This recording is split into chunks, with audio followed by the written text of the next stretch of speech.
강의 내용으로는 중개사고 사례 그리고 중개사고 인하여 발생하는 배상 책임 등 최근 사건 판례를 가지고 강의를 하시겠습니다. 강의를 진행해 주실 나유신 변호사님께 뜨거운 박수 부탁드립니다.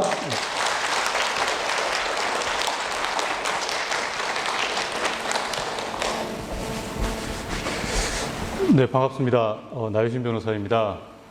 오늘 이 자리를 준비해 주신 그 도지사님과 그리고 우리 협회 도회장님 비롯한 관계자 여러분께 감사 말씀드립니다. 오늘 강의할 내용은 사실 법적 판단을 다루고 있습니다. 이게 그 사실행위라는 개념이 있고 법률행위라는 개념이 민법에는 있는데 그것과도 관련이 있거든요. 근데 이제 이 판례를 소개해 드리는 거는 도에서 이제 처음에 말씀을 해 주셨는데 대법원 판결이 나오기 전에 2심 판결이랑 대법원 판단이 달라요. 그리고 또 그 2심 판결이랑 1심 판단이 다릅니다. 그래서 그것까지 같이 소개를 좀 해보겠습니다. 네, 사건을 먼저 말씀드리면 그 2018년 11월 20일 날 매도인 A가 한국에너지공단과 임대차 계약을 체결했고 보증금이 2억 원이었습니다. 그리고 당연히 공인중개사님은 공제계약을 체결을 했겠죠. 근데 이제 A가 2020년 5월 16일 날 그 공인중개사 B의 중개로 매수인 F에게 매도를 한 겁니다. 이것을 이제 2억 8천만 원으로 했는데 보증금 2억 원이 있으니까 그것을 매수인이 인수하기로 약정을 했고요. 그리고 이제 20년 5월 18일 날 보증금을 공제한 잔금을 지급하고 이제 등기를 이전했습니다. 그리고 이제 매수인이 근저당권을 20년 5월 25일 날 한번 설정을 하고 5월 29일에도 또 후순위 근저당권을 설정을 했습니다.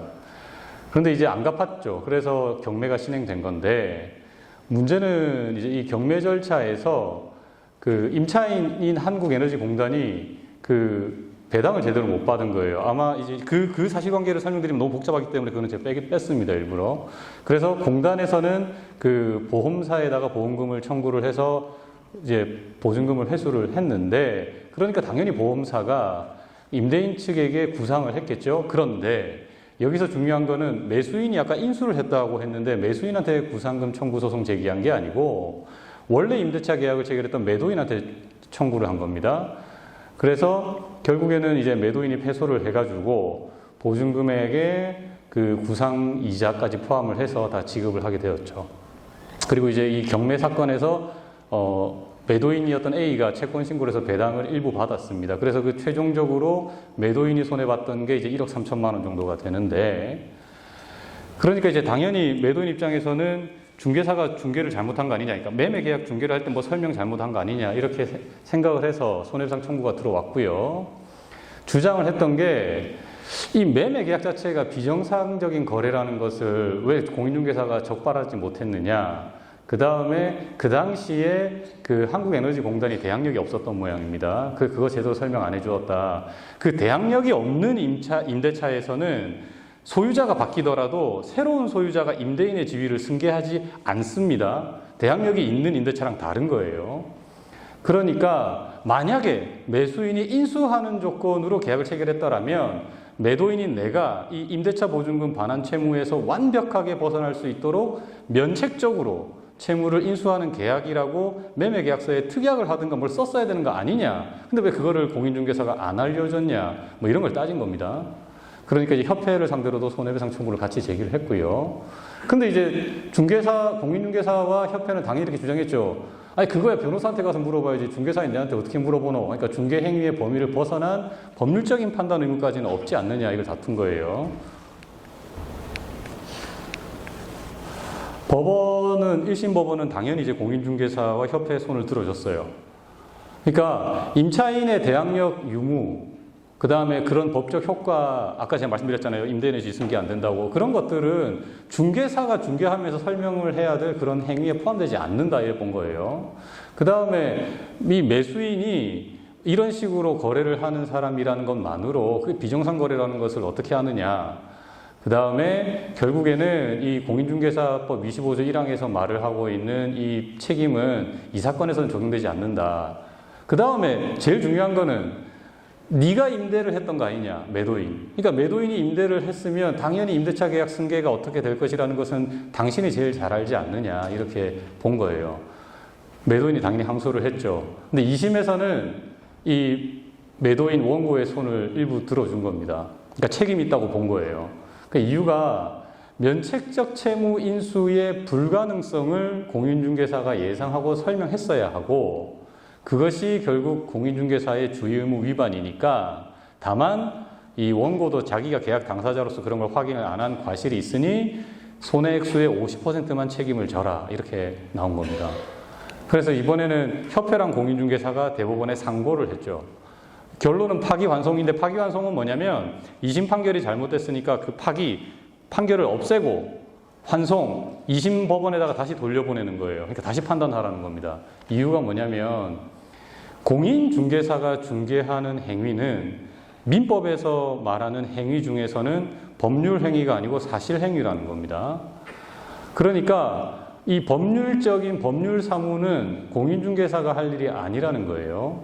그런데 이제 채무인수라는 거는 뭐냐면, 이거는 법적으로, 그러니까 채무인수는 원래 기존 채무자가 새로운 그러니까 기존에 이제 채무자가 있는데 그 채무를 제3자가 새로 인수를 하는 거예요.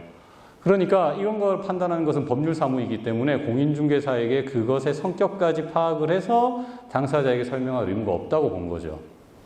그 다음에 혹시라도 그럴 수 있잖아요. 면책적 채무 인수에 대해서 알고 있음에도 불구하고 안 알려줬을 수도 있잖아요. 근데 그렇게 그릇된 정보를 제공했다라는 것은 어쨌든 원고가 입증을 해야 된다, 이겁니다.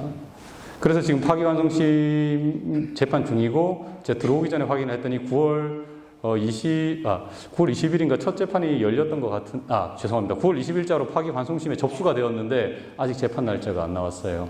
그러니까 대법원 판단에 따라서 원고 청구 기각, 그러니까 1심 판결대로 가겠죠. 여기서 중요한 건 뭐냐면, 이게 좀 글자가 좀 잘 안 보일 수가 있어서 제가 좀 그냥 읽어드리겠습니다. 이 공인중개사의 업무 범위에 대해서 사실행위와 법률행위를 구분한다라고 했는데, 그래도 여러분들께서 확인하셔야 될 거는 등기부를 분석하는 것은 공인중개사의 의무에는 여전히 포함된다는 겁니다.